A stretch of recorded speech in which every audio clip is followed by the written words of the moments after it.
the closest I'm going to get to Formula One is racing against the has-beens, at one of these grand finals. Yeah. So Speaking of Formula One, what's your team? Who are you rooting for? you know what? It's horrible to say now because now everyone's like, oh, it's only because he's now winning. But Yeah. I remember when Max Verstappen first got into a kart.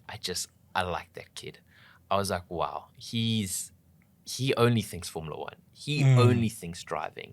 He is just phenomenal. And I mean, I look at that sport and I don't envy any of the guys there because I maybe I don't understand, but I think I understand the sacrifice and everything that they had to give up in order to get there.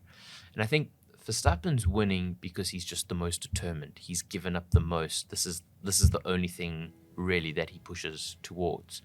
So got to respect that.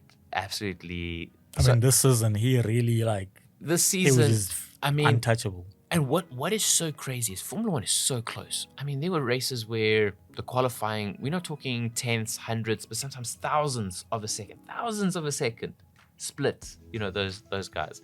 I mean, in karting, if we're a few tenths off, we say, oh, that's close. These guys are a few thousand. And our track is after 40 seconds. Theirs is 1 minute and 40 seconds.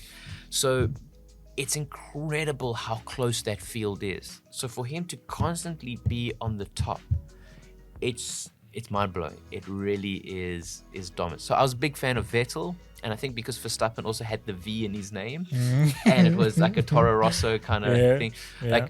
I think that's kind of where I was going towards. But yeah, love Max Verstappen. He's killing the sport, but I was a Max fan. I won't lie. I was a Max fan for the longest time until Abu Dhabi 2022. I was like, this guy's an ass.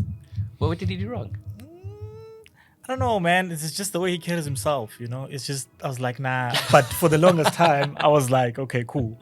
I'm rooting for him. And I just think there's something about Red Bull and how they handle overtaking. That Red Bull and overtaking is just amazing. Every driver, someone can go from a Daniel Ricciardo. The way he overtakes on a Red Bull versus when he's driving a AlphaTauri, for example. It's not the same. It's not the same, no, yeah. And then now you put a driver like Max in that Red Bull. Then you just see flames. So what's your prediction for... Well, let me just say two things on that. The one thing is that if it was all Red Bull, if the Red Bull car was the secret sauce behind Max's success, where was Checo? No. Don't get me wrong. He won one race this whole season. No. Don't get me wrong. I'm not saying it's because of Red Bull. Max is a beast. Period. But there's just something when you put a driver like Max in a Red Bull. Untouchable. It's a good combination. Checo, honestly, I don't think Checo is priority at Red Bull. He's a perfect second seat driver. So I don't think there's a lot of cushion around him to put him away. Well, one other thing, maybe to defend all racing drivers, is doing karting. I've realized it's more of a mental sport than anything. You've got to get yourself in a mindset. You've got to have confidence. You've got to tell yourself you're the best. So if you're not arrogant, you're not going to become a good Formula One driver. Because you have to tell yourself, I'm the best. I'm the best thing in the world. I can brake as late as possible. Is Sebastian arrogant? Sebastian Vettel. He became humble and then he started losing. That's what's his problem. He cared more about the environment than racing, and he just started losing his pace. Okay. He became too humble. If you want to be a really great driver, you have to tell yourself you're absolutely the best. Think about it. You're going through these speeds at 300 kilometers an hour. You're coming up to a corner. If you don't believe that you're the best and that you can turn at the last minute and brake, at the latest possible time, any humble person will be like, "Woo, I'm going to tap off. I'm going to tap off." But if you're arrogant and you're like, "I can do it," and I think this is where Max is so dangerous to his teammates, because every other driver can say, "Max is there because of the machine," and they can maintain their ego that I'm the best thing ever. Alex Albon, you had Pierre Gasly, you had Danny Ricciardo.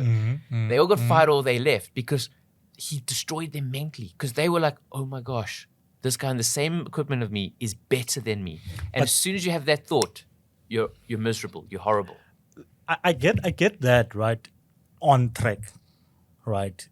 This is not a let's just cruise to the finish line. This is I want to be there as fast as possible. But now off track, why do you need to have that switch on all the time?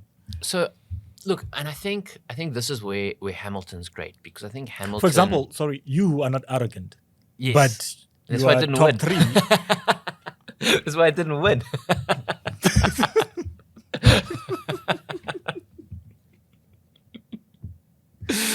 So, but you try and suss yourself up.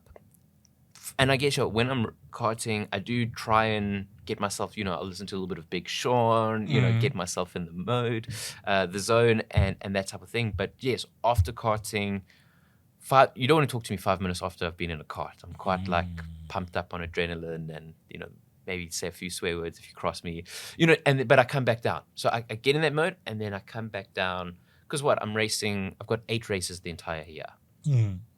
Formula 1 drivers, they got like 22, 23. I mean, I've lost count how many races there are. And this is their day job. Everything depends on it. If I lose a karting race, I've still got my AI, still got my chessboard, still got my friends. You stop performing in Formula 1, that's your life.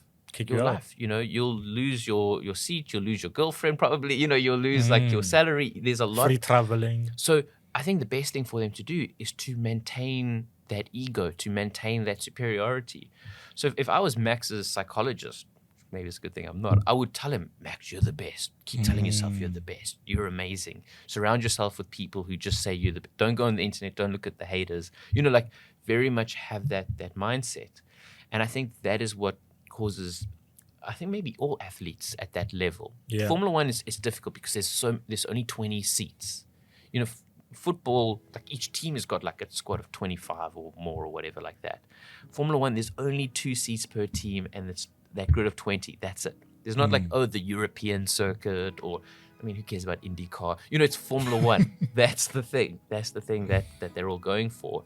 So, yeah, I think from a mental point of view, it's critical. Absolutely critical. All right, cool. So when does your season start next year? Next year we've actually got I don't know when the season starts, but I know for the first time in a long time, we've got, it's called the Race of Africa. It's coming to Cape Town. So before, this was in Joburg. And it's this race where everyone in Africa is invited to come down. And if you win this race, you also get a ticket to the grand final. So normally to get a ticket to the grand final, you have to win your national.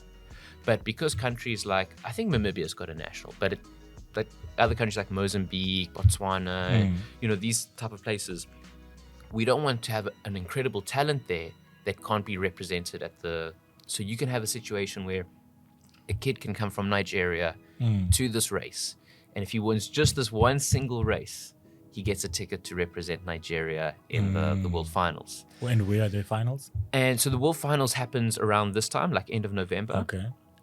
So this will be for next year, but this Race of Africa is going to be happening, I think, the 20-something of March. My brother will know the date, because he's a lot more dedicated than me. But I know somewhere 20th of March. It's going to be a crazy race. It's going to be a lot of fun. And winner takes all in a single heat, and should have a big grid, a lot of people. And it's going to be the first time I'm going to be doing it, because it's going to be in Cape Town next year. So that's going to be definitely a highlight. Did you go to the Formula E race? I did. So it's going to be the same vibe as that? No. That Formula E was much bigger. Okay. I almost did a Go Kart race for Formula E. So they contacted a bunch of the drivers, and they said, because Rotax has also got an electric kart, and they said, hey, do you want to jump in and do like a display race? But ultimately, that didn't materialize. But that would have been quite cool, because it would have been a couple of South Africans racing some international guys in an electric kart. Never driven an electric kart, but I don't know how difficult it would be compared to the petrol one. But it's not going to be as glamorous as Formula E, but it should be a lot of fun. So definitely come check it out. Yeah, sure.